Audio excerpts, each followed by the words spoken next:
Hey guys, Zerx What If here, and welcome back to part 6 of What If Yuji was like All For One. Continuing where we left off, Jogo would have been able to revive the King of Curses, allowing Sukuna to have his own body, but unfortunately Sukuna would hear the news that 16 of his fingers were already taken, and he couldn't use them anymore. He was only given 3, and there was only 1 more for him to consume. He would have to get preparations together in order to be able to face Yuji and get his full strength back. At the same time, Yuji would be making preparations in order to infiltrate Jujutsu High School once more. It was finally time for him to go through his plan. He was going to continue what Kenjaku started, merging all of humanity with Tengen. However, Yuji would then remember Kenjaku wanted Idol Transfiguration and made Yuji use it in a widespread area right before everything in Shibuya happened. Then it would click in Yuji's head again. Kenjaku told Yuji about the culling games way before the Shibuya incident even happened. He would think to himself, if Yuji could absorb Tengen, he would be able to start the culling game and do exactly what Kenjaku wanted. And on top of that, with all these past incarnated sorcerers, he would be able to gather as many souls as he could. And then when Yuji's had his fun, he was going to shape the Jujutsu world exactly how he wanted to. Some time would pass, and Yuji would be outside of the barrier of the Jujutsu High School. Yuji wasn't as well versed in barrier techniques like Kenjaku was. However, being around him for a while, Yuji knew just enough, and it's not like he wanted to be quiet about his entrance into the Jujutsu High School. He would remember, back when they had infiltrated the Jujutsu High School before, Yuji was able to tell them how to get throughout it because he could sense some more souls that were linked to him that were in the Jujutsu High School's inventory. He was going to go the exact same way, since he knew he couldn't get past the regular barriers that Tengen had set. Yuji would walk his way through the corridors, telling himself that when he comes back, he was going to absorb the rest of the souls that were lingering in the Jujutsu High School inventory. He didn't need them now, but he didn't want anything else tying him here. As Yuji would keep walking down the corridor, the area around him would become a flashing white. Yuji would be confused as to what was going on. Not understanding where he was, Yuji would turn around, but to his surprise, the area behind him would be white as well. Yuji would then close his eyes and try to scan anything around him. However, he would get nothing. This is when Tengen would appear behind Yuji. Yuji would turn around, and Tengen would introduce herself. She would say to Yuji, "Welcome, the one who devours all." She would tell Yuji that she knows what he's here for. Yuji would then tell Tengen, then why are they wasting their breath? He would tell her to just let it happen, and to not fight back too much, because it would make things more difficult for him. She would then ask Yuji to wait, and entertain her for a little bit. Yuji would let off a long sigh and say that fine, he'll entertain her for a bit. She would then ask Yuji, what is his actual purpose in being here? The only thing he's doing is following Kenjaku. Yuji doesn't know what he actually wants to do with himself. She would tell Yuji that his fate has been drastically changed due to unknown reasons that even she couldn't explain, telling Yuji that things weren't even supposed to happen this way. She would call Yuji an anomaly. She would tell Yuji that whatever happened at his birth was never meant to happen in the first place. Whatever had happened then changed the fate of the world entirely. Yuji would be confused as to what she was talking about. Yuji would tell Tengen that his fate has always been his. The only person who can decide Yuji's fate is himself. That's when Tengen would chuckle, and she would tell Yuji that his fate was never up to him. She would tell him if Kenjaku hadn't done whatever he had done to Yuji at birth, none of the things that were happening right now would be happening. Yuji wouldn't have the ability he had. Yuji wouldn't be in the position he's in right now. Things would have been completely different and flipped over their head. However, whatever Kenjaku did broke you out of that fate and turned you into this. Tengen would then pause, as Yuji would be confused and baffled on what to say. This Tengen person seemingly knew everything. Tengen would then continue once again. She would tell Yuji, even though Kenjaku didn't trust you at all, he still knew that even if you were to go out, you would still continue his plan. So Kenjaku set up barriers in advance in order for you to start the culling game.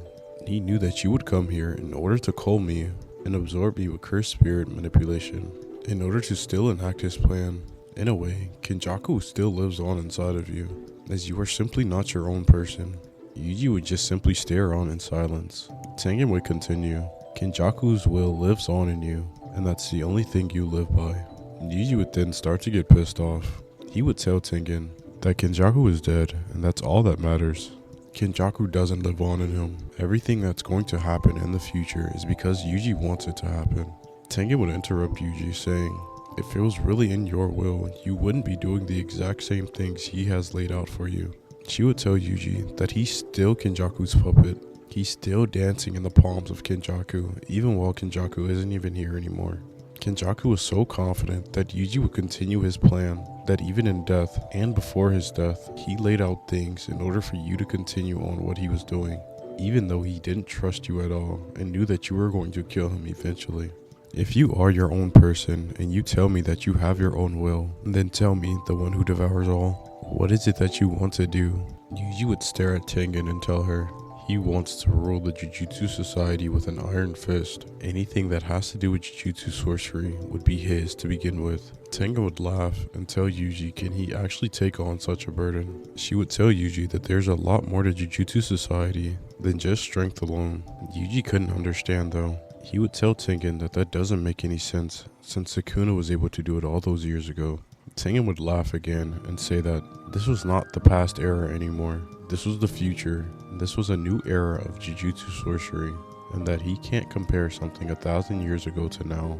Yuji would then tell Tengen, instead of simply shaping Japan into the way he wants it to be, he was going to shape the entire world in order for it to bend under his foot. There's a lot more to this than Tengen thinks. Since the culling games have already started, Yuji's only objective now is to absorb Tengen, and the rest from there, Yuji knows exactly what he wants to do.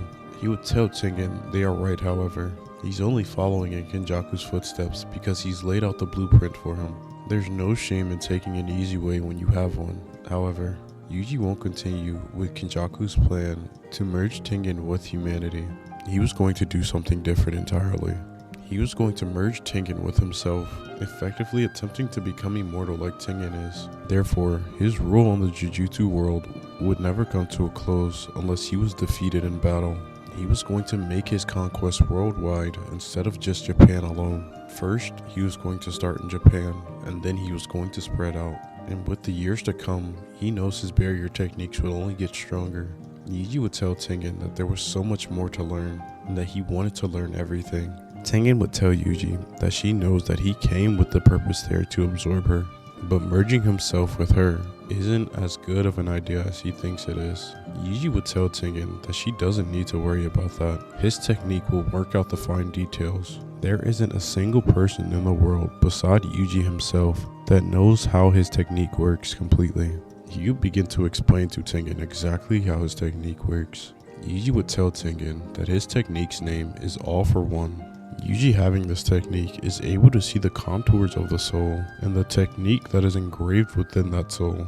Using his technique, he's able to absorb the soul, effectively absorbing the technique. When it comes to cursed spirits, if Yuji were to absorb a cursed spirit's soul, Yuji would be able to use the technique. However, like Mahito's idol transfiguration, since Yuji's soul doesn't work the same way a cursed technique's soul works, he wouldn't be able to use a technique exactly as the curse uses it. He has access to the technique and can change the shape of his soul at will. However, unlike Mahito, idol transfiguration doesn't protect the shape of his own soul because it's not his soul. There is effectively a small trace of the person inside of Yuji. However, it's so small, the person has no control while they are inside of Yuji's body. The only one that put up some kind of fight was the finger that Yuji had consumed a while ago. The soul of Sukuna was strong, but Yuji was able to suppress it and keep it down and take the power as his own. If Yuji was even a little bit weaker, Sukuna would have been able to take over. However, Yuji simply had more control over his soul than Sukuna did at that moment. Tengen would sit there and ask Yuji, so does he plan on using his technique to devour her and become effectively immortal? And due to the fact that Tengen's technique won't work on Yuji like it worked on her, he would be able to keep his form effectively forever and not evolve in a sense where he has to merge with a star plasma vessel. Yuji would sit there and simply smile. Yuji knows what he wants to do, and when he's able to get there, he's going to do it and not let anyone stop him from doing that. Kenjaku almost did it once, but he'll never let that happen again.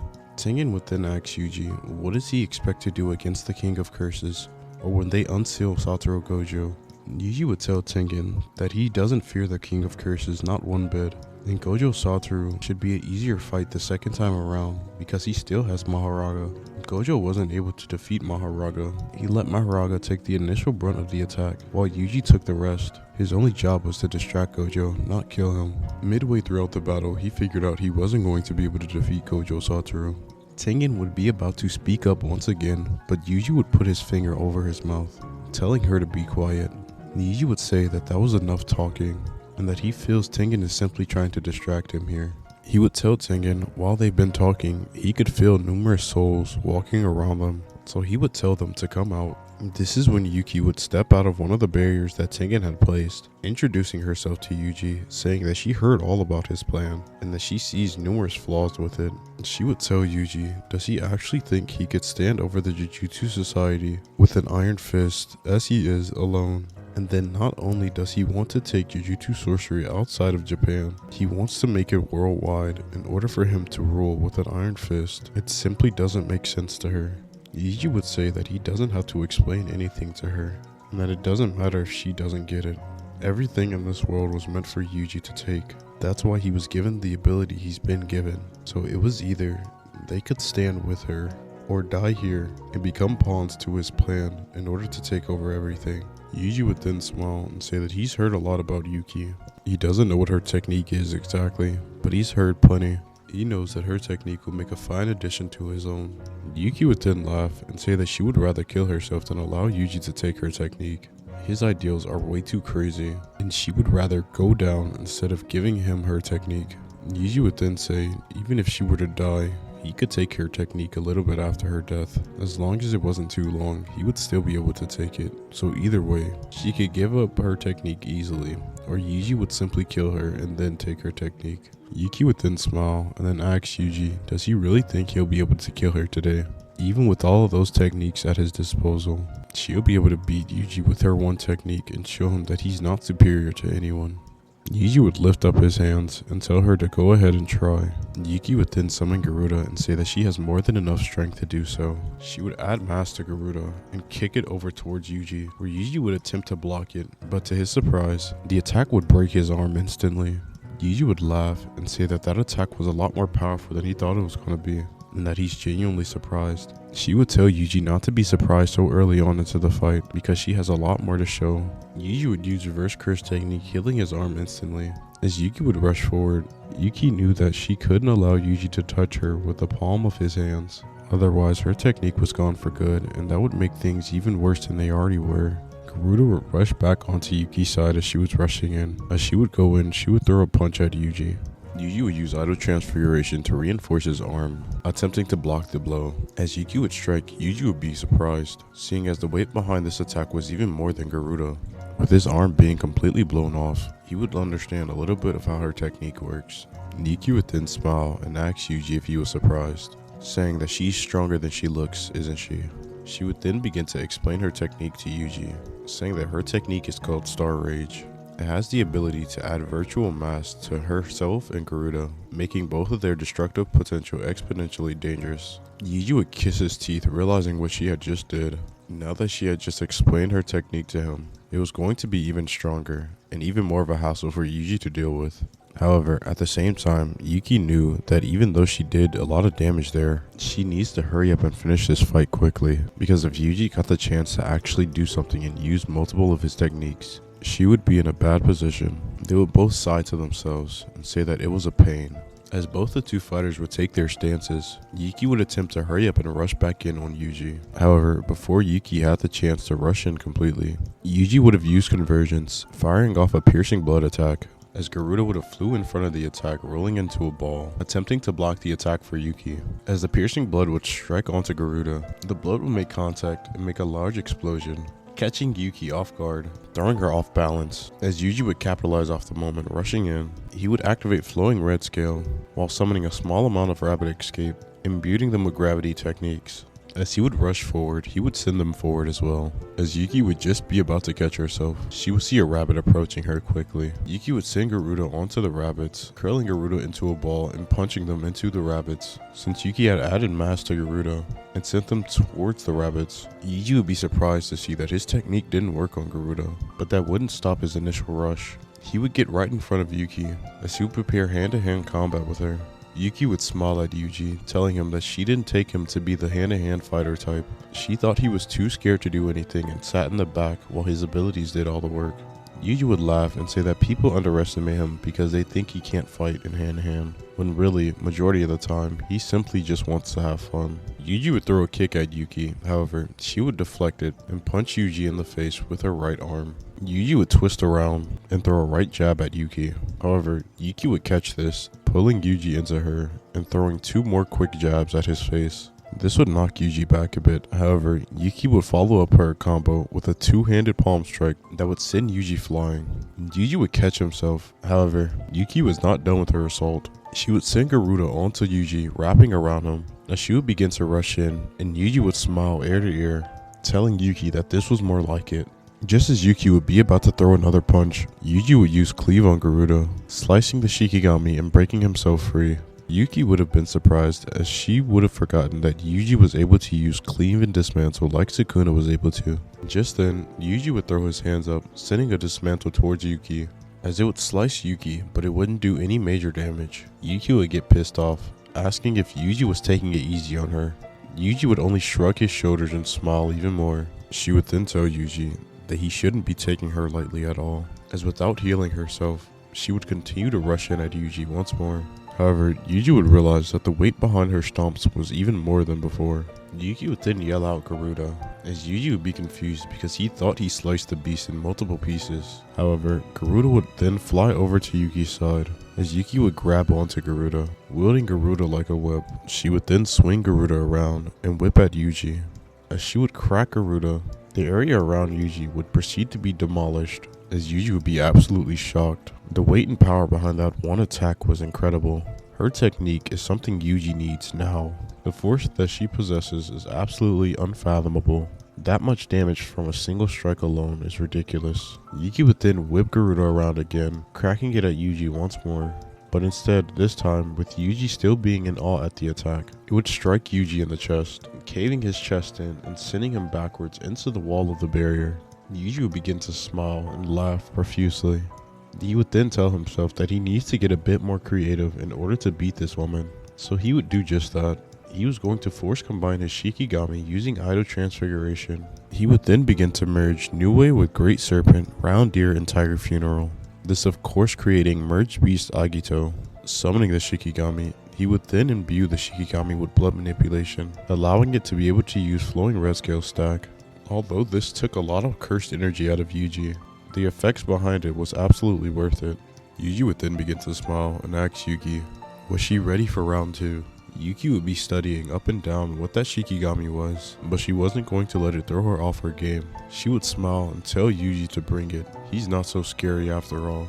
Yuji would only shrug his shoulders and say that he guesses so, as just as quickly in the next second, Merged Beast Ajito would be right in front of Yuki. Being caught off guard by the Shikigami speed, she would attempt to block. However, the strike would send electricity coursing through her body, as well as almost break her arm in the process. That one attack would have left her arm completely numb. This is when Yuki realized that she might be in trouble completely.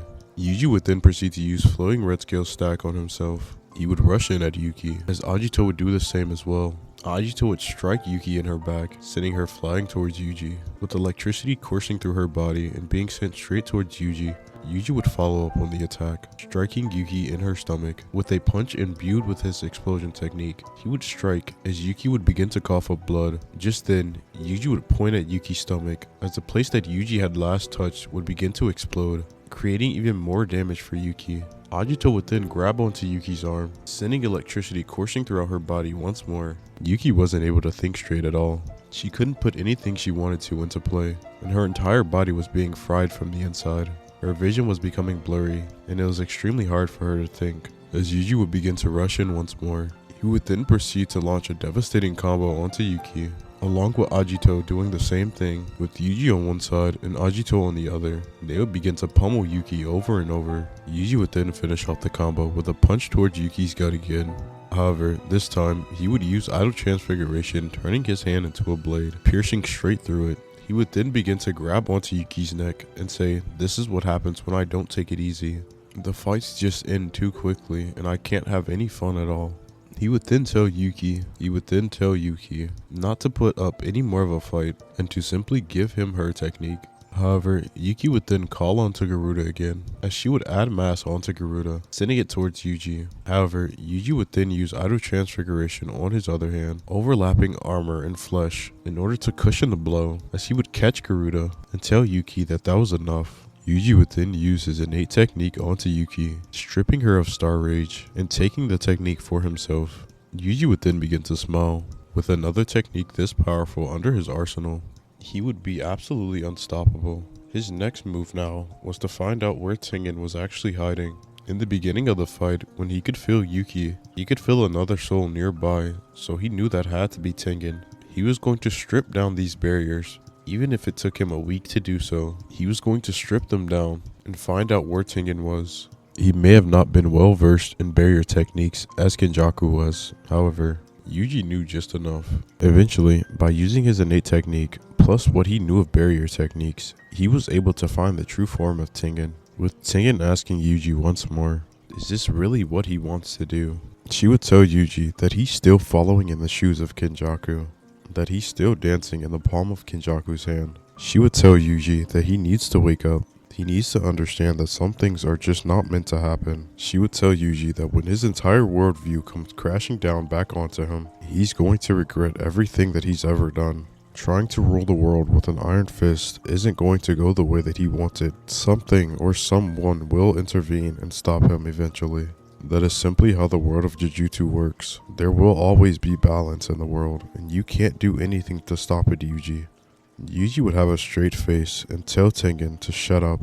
He would tell Tengen that he will rule for as long as he wants to. Once he cleans up everything in the culling games, he will begin his progress on world domination. He will finish absorbing the rest of Sukuna. Every person he comes across in the culling games, he will take their technique. And when the culling games is over, he will make sure everyone will fear him, and that fear will generate more cursed energy. The more cursed energy that's brought about in the world will bring about stronger cursed spirits that he can absorb then. And when those cursed spirits come to play, it will generate even more fear, bringing even more cursed energy. Yuji would tell Tengen that he will continuously get stronger until the day he dies. But since he's gonna absorb Tengen, that'll never happen. Yuji would then place his palm onto Tengen's head, saying that he truly thanks her. She will be the turning point in Jujutsu history yet again. Using his innate technique, he would then begin to absorb Tengen's soul, taking Tengen's immortality for himself. For the next step of his plan, he would then go on to the culling games. He was going to take everyone's technique that was there, and when he was done doing that, he was going to spread the games throughout the entire world, not just Japan. Any places that even had a slight amount of cursed energy in it. He would start off small and expand over time. Since now he had all the time in the world, the only person that could potentially stop him was Gojo. However, as of right now, they had no means to be able to unseal Gojo, and Sukuna himself wasn't much of a threat to Yuji at the moment. Yuji was on top of the world right now. Everything was going smoothly for him, and there was not a soul that could stop him at this moment.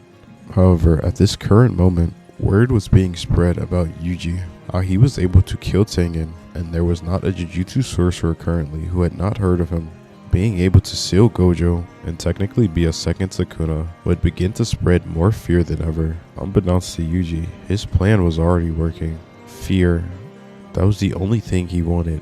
People to fear him and to generate more cursed energy. Since there was a lot more to do, he would continue to plan. He was going to enact exactly what Kenjaku had did. Once he was done with this culling game, he was going to continue marking people over and over with idol transfiguration, making it so their brain would have the same structure as a sorcerer, awakening even more people's techniques in order for him to steal them. This was only the start to Yuji's plan. There was so much more to come. The only thing Yuji had to do was give it time. And I think that's where I'm going to end it off here. Thank you all for listening. I hope you really enjoyed this part. I might start the what if Yuji was like Aizen pretty soon. I'm not going to lie. A little bit after, probably after the next Garo part, I will do it. But yeah, I'm not even sure. I know what I want to do for that one. I just don't know when I want to start it. But trust, it will be coming really soon. And yeah, I want to thank you all for listening yet again. And yeah. Peace.